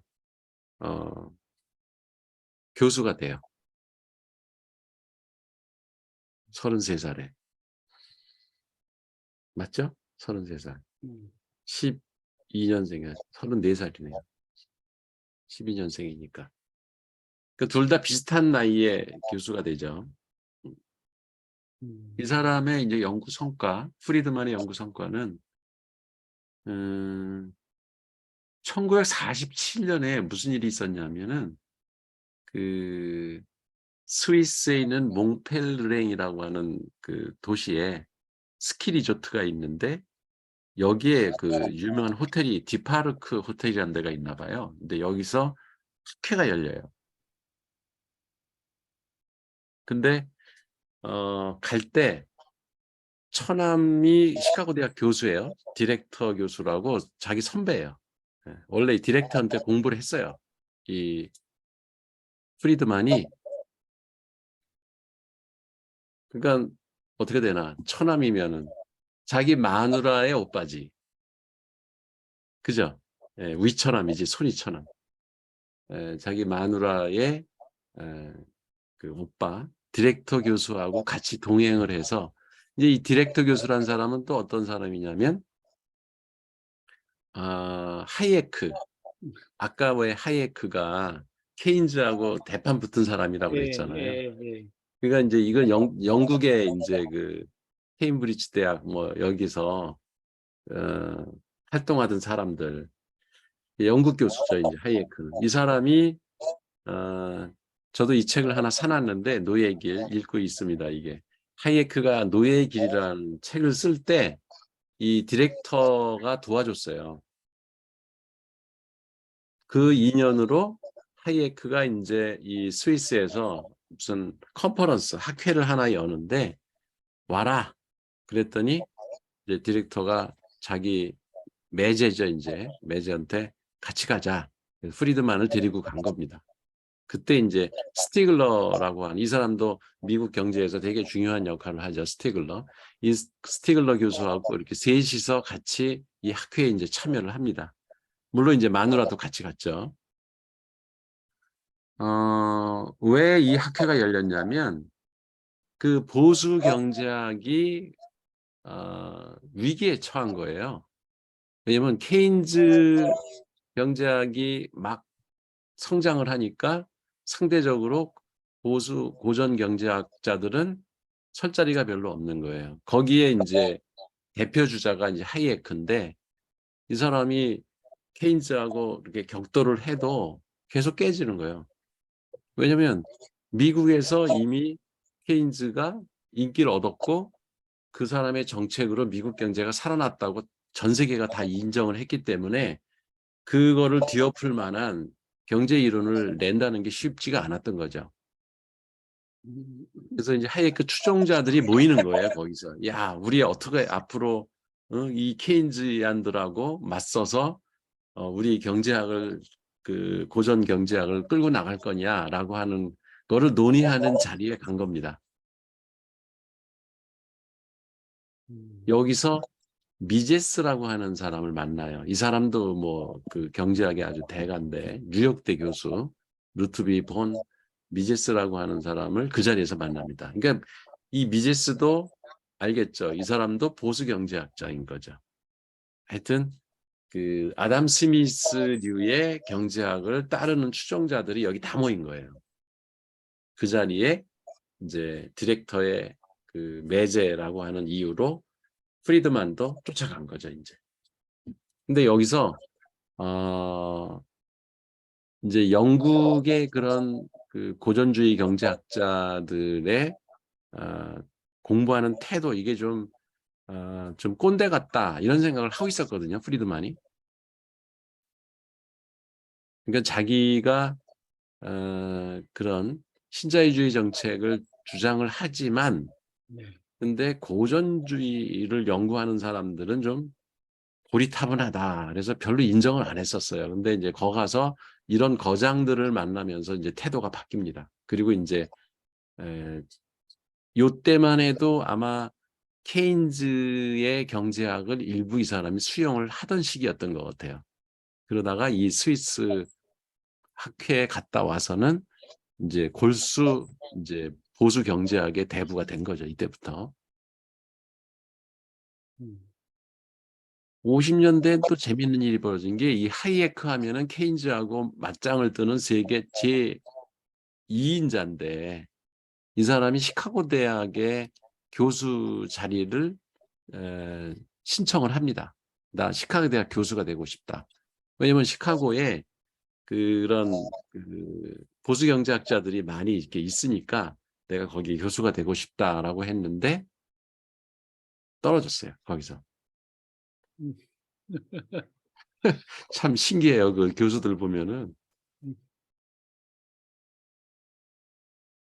이제 이게 이제 하이에크는 오스트리아 학파라고 그러는 거예요. 오스트리아, 그 스위스 그 중심으로다가 이제 연구 활동들을 했기 때문에, 오스트리아 학파들은 시장이 효율적으로 작동하는 데 필요한 가벼운 규제 말고, 아까 이제 그 하이에크가 처음에 주장했던 거 똑같은 거죠. 가벼운 규제 말고는 정부가 시장에 절대 개입하지 말아야 된다. 이런 주장들을 하는 사람들이 모인 게 이 고전주의 학파, 오스트리아 학파, 이 사람들의 모임에 있는 사람들이 다 공통적으로 이런 생각을 갖고 있었던 거고요. 거기에 비해서 약간 차이가, 시카고 학파 사람들은 자유시장의 장점을 설파하지만, 그러니까 이게 인정을 일부 하는 거죠. 가격기구나 성장 장려책 등 경제를 효율적으로 관리하기 위한 방법은 정부가 제시해야 된다. 그러니까 케인즈의 이건 주장이잖아요. 이거를 일부 수용하는 거가 그 당시 경제학과 교수들의 태도였어요. 근데 하이에크는 골수분자잖아요. 이 사람들은 근본주의자. 그거마저도 저기 정부가 관여하면 안 돼. 이런 그 사고의 차이 때문에 시카고대에서는 너 교수 안 돼. 그리고 이제 안 받아준 거예요. 이게 완전 근본주의자네요. 그지? 하이에크는 근본주의자에 가까운 거죠. 그래서 어. 그 뒤로 갈수록 이 프리드만하고 세무엘슨하고 진보주의와 보수주의의 격돌을 했다고 하지만, 둘은 상대방의 주장을 서로 점잖게 계속 인정해가면서, 그런데 내가 생각하기엔 이런 식으로 계속 칼럼을 쓴 거예요. 그래서 이게 이제 유명해진 거예요. 학자는 상대방의 주장에 대해서 무조건 아니다라고 하는 태도로 글을 쓸 게 아니라, 상대방의 장점을 인정해 주면서 그렇지만 거기에 이러이러한 단점이 있고 맹점이 있을 수가 있으니까 그 반대 그 주장을 펴는 이런 식으로 논파를 해야 된다. 이런 그 학풍이 생긴 게 바로 이 두 사람 때문에 경제학에서는 그 컬럼 그 썼던 아주 역사의 그 기록을 남긴 거죠, 이 사람들이. 그리고 둘이 되게 친했어요. 상대방이 잘 되길 바랬고, 진심으로 뭐 누구를 까내려 가지고 상대방을 그렇게 뭐 비판하고 그런 게 아니라, 경제 이론에서는 그 반대 이론을 서로 펴고 했지만 개인적으로는 되게 존중을 해줬고 친구처럼 되게 친하게 지내고 그랬다는 얘기가 이 책에 이제 3장에 나옵니다. 그 뒤에도 그런 얘기들이 계속 이어져요. 이게 미국 장학기금 가운데 제일 큰 게 이게 풀브라이트라고 하는 거죠. 우리나라 교수들 가운데서도 풀브라이트 장학금 받아서 미국에 유학 그 장학금으로 공부하는 사람들이 있습니다. 이게 어떤 면에서는 우리나라 왜 일본 뭐에서 주는 장학금 받으면은 친일학자가 된다고 그러죠. 예, 약간 그런 성격이 있습니다, 이게. 그러니까 친미주의자들을 양성하기 위해서 외국의 똑똑한 사람들을 미국으로 끌어들여서 공부시키는 장학금이 이게 풀브라이트 장학금이라는 게 있어요. 아, 뭐 근데 이거 받고 배신하는 사람도 많아요. 반미주의자가 되는 경우도 있어요. 그래서 이거 근데 어쨌든 확률적으로 보면은 미국 장학금을 받으면 친미주의자가 될 확률이 높아지는 거죠. 아무튼 이 풀브라이트 장학금을 이 사람도 받아요. 이게 뭐 외국 사람한테만 주는 게 아니라 어, 그 미국인한테도 주는 거니까. 그리고 이제 케임브리지대 방문 교수를 역임하고 이제 케인즈 여기 케임브리지 대학이 어디예요? 여기가 케인즈의 본산이잖아요. 여길 들어간 거예요. 호랑이 굴에 들어간 거예요, 이 사람이. 거기 방문 교수로 가서 거기 케인즈 서커스라는 게 이제 서커스라는 게 이 서클, 이 그룹이란 뜻이에요. 그 케인즈의 후계자들이지. 케인즈만 아주 그냥 추종하는 이 팔로워들 모임에 이게 진보 경제학자들하고 교류를 합니다. 그러니까 프리드만이 사교성이 있어요. 이런 면에서. 다른 사람 같으면 거기 가지도 않겠죠. 근데 소굴에 아예 들어간 거예요. 케인즈의 소굴로 들어가서 그 진보 경제학자들 모임 케인즈 서커스에 그 사람들하고 만나서 점심도 먹고 교류도 하고 강연에 가서 발표도 하고 심지어는 그 프리드먼이 환율 자율화 정책을 거기서 주장을 해요. 이 사람도 고집이 있으니까 환율은 자유화돼야 된다. 그랬더니 조앤 로빈슨이라는 그 케인즈 그 추종자죠. 이 사람이 그걸 또 반박하는 강연을 또 합니다. 그러니까 이런 게 참 멋있는 것 같아요. 완전히 그 반대 진영에 있는 학자들끼리 무대에 같이 그 사람을 초청도 해서 그 발표하라고 그러고 그거에 대해서 또 반박 논문도 자기가 발표를 하고 이런 그 학문적으로는 그냥 자유롭게 논쟁을 벌이는 이런 분위기를 이 사람들은 즐기는 것 같아요. 그러게요. 핏대 올려가면서 싸우는 게 아니라 인정할 그냥 건 인정하고 예, 그러면서 혹시 내가 뭘 잘못 생각한 게 없나 하는 반성의 예, 기회를 삼는 거죠. 상대방이 주장하는 거를 잘 들어보면 내가 좀 허점이 있을 수 있다. 그러면 그거를 보강해서 그 다음에 반박 논문을 또 내고 그럼 또 그러니까 상대방도 그걸 들어보니 그거 맞네. 근데 이게 또 뭐 잘못된 거 아니야? 그리고 또 이제 논문을 내고 이런 그 토론의 태도가 정말 여기 이 책에 보면은 곳곳에 나와요. 그런 걸 좀 보면서 이 책을 읽으면 우리가 꼭 경제 공부만 할 게 아니라 그 사는 태도 그리고 우리 정치 하시는 분들도 상대방을 무조건 그냥 이렇게 절단을 할 게 아니라 그 사람 얘기에도 한번 귀 기울여 보고 그걸 왜 우린 생각 못 했을까? 우리가 생각하고 있는 거에 허점이 또 혹시 저기에 있지 않을까? 이렇게 반성의 기회로 삼으면서 토론을 하고 상대방하고 이야기를 하면 그러면 서로가 이제 상승 발전을 할 수 있는데 상대방 그렇죠. 얘기는 일단 딱 귀를 닫고 내 얘기만 쫙 그냥 혼자 일방적으로 얘기하는 식의 그 토론은 아무 발전이 안 된다. 난 우리나라 그 TV 토론도 보면은 좀 심하다 생각이 들어요. 아, 이제 그렇죠. 끝까지 자기 주장만 하지 상대방 거를 갖다가 이렇게 인정하고 하는 태도가 별로 없는 것 같아요. 그렇죠. 그게 좀 이렇게 그 논리적으로 서로 좀 이렇게 시원하게 서로 이렇게 주고받으면서 얘기하면 좋겠는데 꼭 중간에 "그렇게 얘기하면 안 되죠." 하면서 이렇게 뭔가 이렇게 감정이 들어가면서 이제 말이 그럴 때는 만나기는 짜증 나요. 이성으로 만났는데 헤어질 땐 감정으로 헤어져요.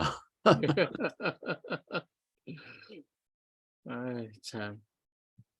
근데 그게 한 사람만 되는 게 아니고 상대도 그런 이성적인 그 토론의 자세가 돼 있어야 되는데 먼저 감정을 긁으니까 이쪽도 감정으로 대응할 수밖에 없는 그러니까 토론의 그 문화 자체가 잘못 세팅이 된 거죠. 그러니까요. 무슨 개싸움 하듯 하니까. 음. 그리고 프리드만이 이제 60년대부터는 그 전에는 왜 조세 정책 이런 거 많이 연구했다 그랬죠. 소득 문제, 뭐 음. 그 환율 이런 거 많이 연구를 했었는데, 예, 60년대 이후에는 미국 화폐사라는 책을 써요. 그래서 이 사람이 어, 화폐 이론의 대가가 됩니다. 와, 이걸, 이 책도 한번 찾아보고서 읽어볼 만할 것 같아요. 미국 네, 화폐사. 되게 재밌을 것 같아. 어, 화폐라는 게 어떻게 발전했는지. 이 되게 그 요즘도 금융에 대한 리스크가 상당히 중요한데 그런 것들 설명을 초창기 걸 좀 해줄 수 있으실 것 같은데요. 예. 그러니까 우리가 이 금융시장 그리고 이제 화폐라는 것이 사회에서 어떤 역할을 하는가 이런 거를 이해하면 세상 돌아가는 거를 좀 깊이 있게 이해할 수 있지 않을까 하는 생각이 들어요. 예, 교수님 요런 요쪽도 한번 화폐는 이 한번 있는지는 모르겠는데 하여튼 이 화폐금융론이나 하여튼 그거에 관련된 책을 한번 네. 경제 전공하는 교수들 저기 한남대 경영학과에 이진호 교수가 화폐금융 전공이에요. 내가 아, 한번 접촉을 해서 그런 책을 한번 추천을 추천받으면 해달라고 예, 예, 예. 그 교수를 또 우리 여기에 예. 끌어들여서 한번 강연을 한번 부탁을 해볼게요. 예. 아우 좋습니다. 이게 우리 개인 그 재테크에도 도움이 될 거예요. 네. 화폐, 금융 이쪽을 이해를 하면. 사실 그 선신호들 있잖아요. 그 경기에 대한 선신호들이 다 화폐에서 오거든요. 화폐의 지수들부터. 그런 것들을 잘 볼 수 있으면 되게 도움이 되죠. 네. 그래서 이 책에서 주장한 게 이제 경기가 과열되고 주식시장 거품이 일어나면은 이제 이게 대공황을 초래했다. 이게 이제 케인즈가 29년 그 대공황을 왜 일어났는지를 설명한 거잖아요. 그때 이런 케인즈식 설명을 이 프리드만이 이제 그 틀렸다.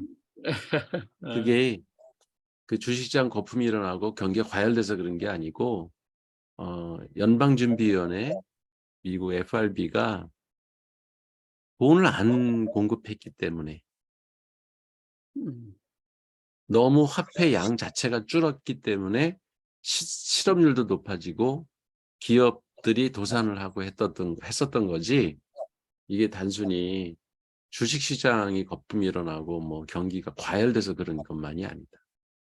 그러니까 그런 이게 상황에서는 화폐를 충분히 공급해 주면 시장은 돌아갈 수가 있었다는 거지. 정부가 개입해 가지고 뭐 굳이 뉴딜 정책 이런 거 안 펴도 살아날 수가 있었는데 화폐량을 최소로 해 놓고서는 경제가 망가지니까 이제 그때서야 이게 이제 재정 정책으로 돈을 푼 거잖아요. 화폐로 푼 게 아니라 금융 예, 정책으로 해결한 게 아니라 뉴딜 정책을 하면 이제 국가가 돈을 푸는 거지. 이렇게 예, 마치 그 코로나 일어났을 때 막 그 뭐예요?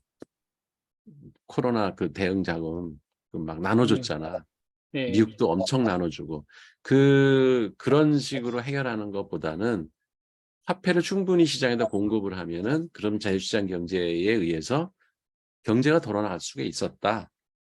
예, 너무 그 케인즈식 설명에 우리가 지금 너무 그 과도하게 그거가 과장된 게 아니냐 이런 주장을 하는 게 프리드만이에요. 그러니까 여기에 동조하는 사람들도 꽤 많은 거죠. 경제학자 중에도. 많을 수 있을 것 같아요. 예. 그래서 대공황이라는 게 화폐 정책의 실패지 이런 저기 경기 과열 뭐 주식시장 거품 뭐 이런 것 때문에 일어난 게 아니다. 이렇게 주장하는 게 프리드만입니다. 그래서 이런 그 두 사람의 이렇게 경제에 대한 관점이 이게 다른 거 그거의 이제 핵심만 1장, 2장에 나오고 1, 2, 3장에 나오고 이제 자세한 얘기는 이제 그 후에 4장부터 이제 전개가 되니까 나중에 읽어보시면 내가 막판에 또 발표해야 돼? 아, 그거는 순서예요. 그 교수님 중간에 한번 뺐습니다. 나는 끝난 줄 알았더니 3장이나 했으면. 아, 우리 순서대로 돌아갑니다, 교수님. 음. 근데 다음 중간에 원래, 주에 4장, 5장, 6장을 한비찬 네, 이사님이 하시고 7, 8, 9장 오광영 의원이 하시고 10, 11, 12 박상호, 네. 13, 14, 15 박주환, 16, 17 강진철. 오케이. 예, 여기 원래는 그 오강영 그 위원님 밑에 강 교수님이 계신데, 오늘 하셔가지고 위로 올려놓고 뺐습니다, 그냥. 네, 알겠습니다. 어, 시작과 끝을 하네. 마무리를 잘, 그, 너무 재밌게 잘 들었습니다. 뭐 그 질문이나 의견 있으시면 말씀하시죠.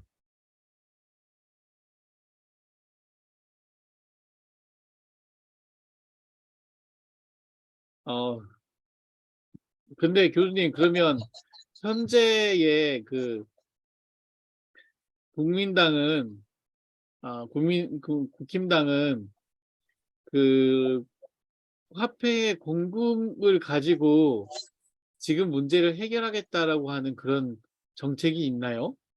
좀 어쨌든 그 문재인은 뉴딜을 통해서 경제의 어떤 위기를 극복하는 식으로 했지만 국힘당이 뭐 지금 신자유주의 그 진영이라면 혹시 뭐 그런 어떤 정책들이 있나요? 얘들은 무슨 생각을 가지고 국가를 운영하는지 감 잡을 수가 없어요. 그냥 감정적으로 움직이는 것 같고 외교도 도저히 상식으로 이해할 수 없는 지금 일을 하고 있잖아요. 네, 그러니까요. 지금 우리나라 그 수출의 20% 이상을 차지하는 게 중국 무역인데 중국한테다 이렇게 쓸데없는 얘기 해가지고 그 한한령 뭐 이거 풀려고 했었던 것도 다시 올스톱했잖아요. 네, 맞아요. 이번에 그 통계 나왔는데 오늘 발표됐더만 중국의 그 반도체 그 거래나 수출 무역량 여기서 우리나라가 가장 많이 그 하락을 했더라고요.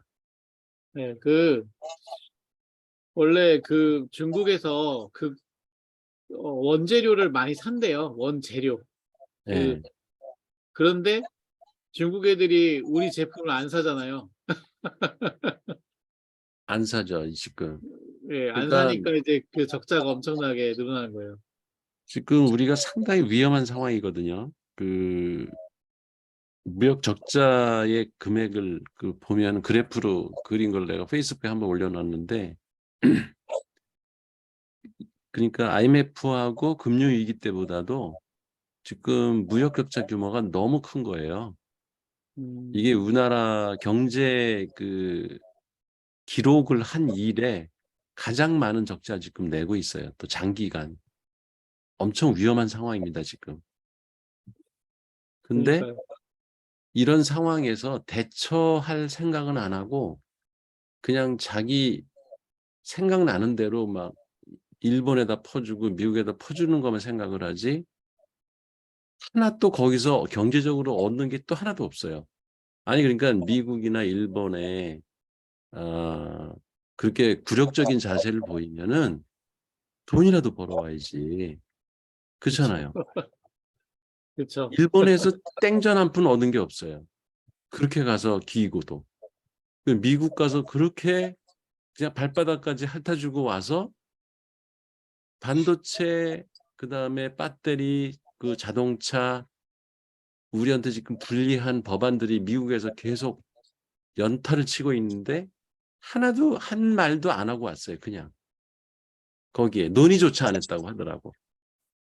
그러니까 오죽 답답하면은 그 워싱턴 포스트 아까 뭐 네. 뉴스위크 이런 기자들이 네. 아니 한국에서 그런 의제를 가지고 이번에 방문을 하면 국빈 방문을 하면은 그걸 논의할 줄 알았는데 그걸 논의했습니까? 라고 거꾸로 걔들이 질문을 하더라고 기자들이. 왜냐면 한국이 위기거든 그것 때문에. 자동차 반도체가 지금 쪽박차게 생겼단 말이에요. 근데도 거기에 대해서는 이런 방구 말도 없이 그냥 무슨 뭐 핵 뭐야 그 억제력 확대 정책 뭐 이런 거만 갖고. 근데 그것도 잘하고 나온 게 또 아니잖아. 그 앞으로는 우리나라 핵 개발 아예 안 하겠다고 자폭하고 온 거잖아요. 그러니까 박정희만도 못한 거예요. 박정희는 야 너희들 까불면 우리 핵 개발 자체로 할래. 그래서 엄포나 놓을 수 있었는데 우리 앞으로 절대로 핵 개발 안 할게 하고 사인하고 온 거예요 지금. 아 진짜 어이가 없어가지고. 그럼 사인하면서 야 그러면 IRA 뭐 이런 네. 거 하나 풀어줘. 우리나라는 좀 예외 좀 해주고 어? 그러니까 니들 말 잘 들을게. 네. 반도체 이거 한국에서 저기 미국에 공장 세워도 좀 그런 거 좀 봐주고 눈 감아주고 좀 이런 거 좀 해줘라고 뭘 얻어내야지. 그냥 홀딱 가서 다 반스까지 벗어주고 왔어. 아 미치겠어요. 나 그 뉴스 볼 때마다 너무 심해. 그리고 러시아는 지금 난리가 났잖아. 러시아에 우리나라 기업들이 큰 기업들이 얼마나 많이 가 있습니까? 현대도 거기 투자한 게 얼마고. 그렇죠. 근데 그렇죠. 지금 쟤들이 아주 열불이 나가지고 이 한국 업체들 어떤 제재를 가할지 몰라요 지금. 지금 다 철수하고 있잖아요. 아 미쳤지.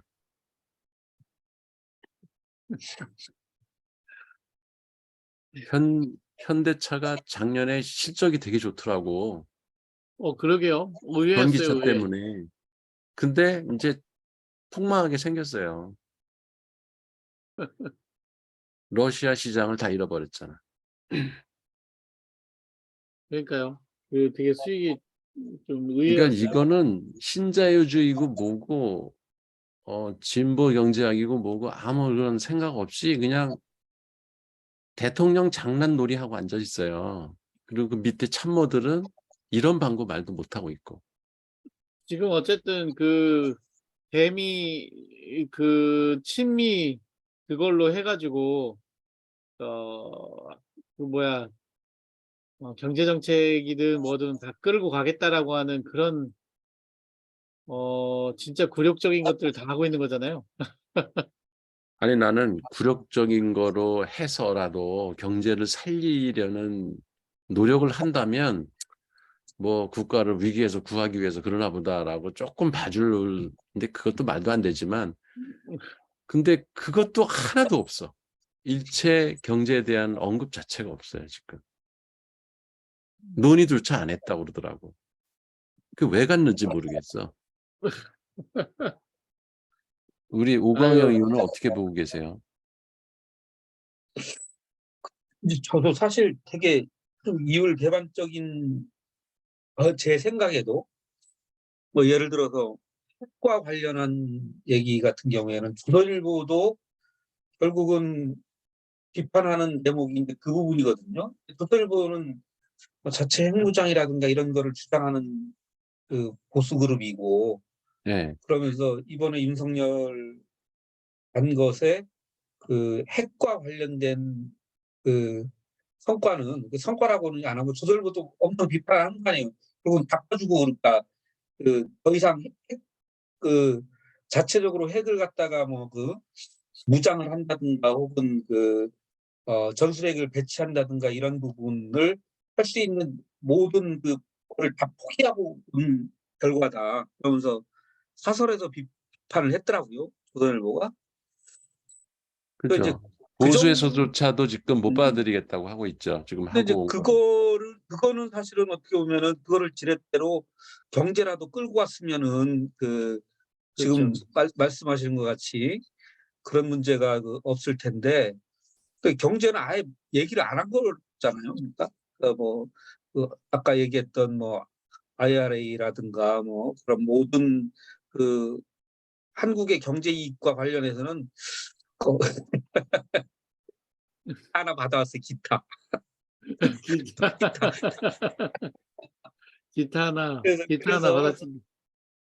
그래서 뭐 그 당에서 정치적으로 보는 어떤 그 반대파의 입장 이런 거는 워낙 언론에 많이 나오니까 그런데 전 개인적으로 그런 생각이 들더라고요. 이게 무슨 아까 말씀하신 대로 보수의 이익을 대변하는 대통령도 아니고 교수님 말씀같이 무슨 대통령 놀이를 하는데 이게 자기 무슨 면 세우고 가오 세우고 이런 거에 모든 포커싱이 돼 있고 나라의 이익 이런 거는 전혀 없는 대통령 같다는 생각을 요즘 많이 해요. 네. 근데 오늘 제가 또 오다 보니까 충북 영동 제 고향부터 시작해갖고 대전에 역대 최고의 방미 성과 그래갖고 현수막이 그냥 대대적으로 걸렸더라고. 그래서 야 얘네 진짜 뻔뻔하다. 결국은 내용도 모르는 것 같아, 지금. 아니 근데 이제 그게 국민들이 그러잖아요. 정치는 결국은 인식의 싸움이라고. 사람들이 진실이 어떻게 됐던 그 기저에 깔려 있는 그게 어떻게 됐든 간에 사람들이 어떻게 인식하는가 그 인식에 의해서 우리를 지지를 하냐 못하냐 이거 싸움이라고는 하지만은 워낙 한 1년간 그걸 쓰니까 그러니까 요즘 나오는 통계 여론조사 중에서 좀 주목하는 부분인데 그 부분이에요. 그러니까 실제 계속 눈치를 보고 이렇게 상황을 보면서 민주당도 못 믿겠고 국민의힘도 좀 마음에 안 들고 이랬던 분들이 급격하게 윤석열한테 돌아서는 그런 여론조사가 쭉 나오지 않습니까? 근데 그만큼 국민들은 사실 결국 잘 모르는 것 같으면서 이렇게 차분하게 지켜보고 있다는 생각을 좀 하고 있어요. 한 25에서 30 정도 그 콘크리트 보수층 빼고는 중도 있는 사람들도 야 이거 우리 이러다가 지금 망하는 거 아니냐 이런 생각을 하고 있는 것 같더라고요. 음. 특히 이제 전쟁 관련해서. 그러게요. 이게 너무 긴장감. 안보가 튼튼해지는 게 아니라 저런 짓을 하는 게 더 전쟁 위험을 높이는 지금 짓을 하고 있는 것 같아요. 북한을 계속 자극하고 러시아와 러시아하고 중국이 사실 북한을 걔들이 그렇게 달가워하지 않거든요. 옛날에는 맹방이었겠지만 지금은 그렇지 않거든. 얘들이 핵을 가지면서부터 중국도 사실은 북한을 견제하기 시작했고 러시아도 그렇게 달가워하지 않아요. 오히려 경제적으로 그냥 남한하고 교류하는 게 더 낫겠다라고 얘들도 판단하고 있거든. 그래서 시진핑도 보면 우리나라한테 뭔가 이렇게 우호적인 제스처를 취하고 러시아도 우리하고 그렇게 많은 경제 교류하고 이러는 걸 가지고 북한 편만 들으면 자기한테 그게 오히려 별로 좋지 않기 때문에 그렇게 대놓고 북한 편을 안 들더라고. 최근에 그랬거든요, 몇 년 동안. 근데 이번에 그렇게 윤석열이 헛소리를 하는 바람에 두 나라가 완전히 돌아섰어요. 친북한 쪽으로. 그러니까 그쪽을 더 강화해 줬어, 이번에. 근데 이게 도대체 뭐 하는 짓인지 모르겠어. 일본하고 미국이야 자기네들 자국의 이익 때문에 우리나라를 버릴 수 절대 없는 나라거든요. 그러니까 오히려 그걸 레버리지 지렛대로 이용해서 뭘 끌어내려고 해야 되는 게 우리나라 대통령이 할 일인데 가가지고 그냥 발 더럽지도 않은데 발을 가서 핥고 있어. 그 사람들을 간지러워하지만 마 그러는데도 가서 밟고 있어. 난 그 꼴이야. 지금 내 겉에 하는 거 보면은 야 진짜 그들이 상상을 초월하는 미국과 일본이 생각지도 못했던 아부를 하고 있는 것 같아요. 음. 우리 박상호 씨는 지그시 웃고 있네. 네. 저는 윤석열 이런저런 생각을 하면서요. 윤석열 개인적으로 개인이 국가적 차원이 아니라 옛날에 그 바이든한테 날리면 했잖아요. 네. 그 말에 대해서 그냥 잘못한 걸 갖다가 뉘우치는 이제 미국 바이든한테 뉘우치느냐고 그 짓을 하고 있지 않는가 그런 생각도 해봤습니다. 약간 바이든이 복수할까 봐 미리 가서 선제적으로 도청을 해도 가만히 있고 바이든이 뭘 해도 가만히 있고 달래주는구만 미리 예, 가서. 달래주러 뭐 음. 잠깐 뭐 바이든하고 뭐 듀엣을 얼핏 저도 잘 안 보는데 뉴스는 뭐 듀엣을 하느니 뭐 맨날 그런 뉴스만 나오고 했는지 안 했는지 모르지만요. 하여튼 바이든 달래주로 모든 걸 퍼주고 몇 조를 투자한다고요? 미국에? 근데 아까도 경제 13조. 얘기했지만은 하나도 13조 가져오는 거 8천억 없이 원인가? 예, 장관급 회의담에서도 뭐 우리나라 경제 아까 그 미국에서 제재하는 거에 대해서 언급도 제대로 못한 걸로 나오더라고요. 네. 저도 아예 답답하더라고요. 의제로 꺼내지도 않았대. 예, 장관급에서도. 아이고. 근데 아까 오광현 의원님 얘기는 말씀하셨는데 저는 아직도 이제 이렇게 그러한 것에 대해서 의식 있는 사람들이 많이 있다고는 하지만은 아직도 이제 조금 더 이제 사회 분위기가 이게 어떤 윤석열 정부에 대해서 확산되고 해야 되지 아직은 제 주위에 있는 사람들의 이제 뭐 저도 자세하게는 얘기는 안 듣지만 느낌상 아직도 윤석열에 대해서 정부에 대해서 많이 비판하는 거는 못 봤습니다. 예, 조금 더 확산이 되고 물론 유튜브나 이런 데에서는 많이 이제 나오지만은 그거는 또 그걸 이제 윤석열 정부를 비판하는 쪽에서 많이 듣는 거고요. 아니, 개인 이제 뭐 이렇게 경제적으로도 아직 이제 뭐 우리가 이제 위험하다고는 우리 많은 경제학자들이나 이제 얘기는 하고 있지만은 이 사람들은 이제 보통 여기 학교에 있는 사람들이나 주위에 있는 사람들은 그렇게 절실하게 미리 이게 느끼지 않는 것 같아요. 못하는 것 같아요. 솔직히 저도 개인적으로 뭐 이제 학교에서 월급 받아가면서 생활하기 때문에 그런 걸 갖다가 이제 별로 체감을 미리 못하죠. 이제 체감이 안 오는 거죠. 이제 그게 미리 이제 저한테 체감이 왔을 때에는 국가가 진짜로 위기가 온 거죠. 그러니까 IMF보다도 더 심한 불황을 이제 올 연말부터 체감을 할 정도로 나타날 것 같아요. 지금 그, 개선의 조짐이 전혀 없거든 지금. 네, 맞아요. 그렇게 다들 얘기하더라고요. 정부에서 저 50만 원 15.9% 대출해주는 거에 사람들이 미어 터진다는 거 아닙니까? 그게 지금 100억을 갖다가 해서 그 50만 원 혹은 100만 원 대출 해주는데 그 대출 해주는데 어쨌든 15.9% 이자까지 받는 것도 이상하긴 하는데 그 사람들이 너무 많이 몰려서 지금 600억을 추가했다라고 그러더라고요. 그래서 이게 실제로는 엄청난 밑바닥에서는 갖고 있는 위기의식이라든가 실물 경제는 진짜 너무 힘들고 이제 그런 것들이 표출돼요. 근데 글쎄 이게 이 위기를 아는지 모르겠어요. 그러니까 결국은 부양하고 뭐 이래서 세종 집값은 지금 아까 내가 오다가 뉴스를 들었더니 뭐 한 4주 연속 상승을 하고 있대. 다시 그 저점을 찍은 것 같아요. 세종은. 네, 세종은 네.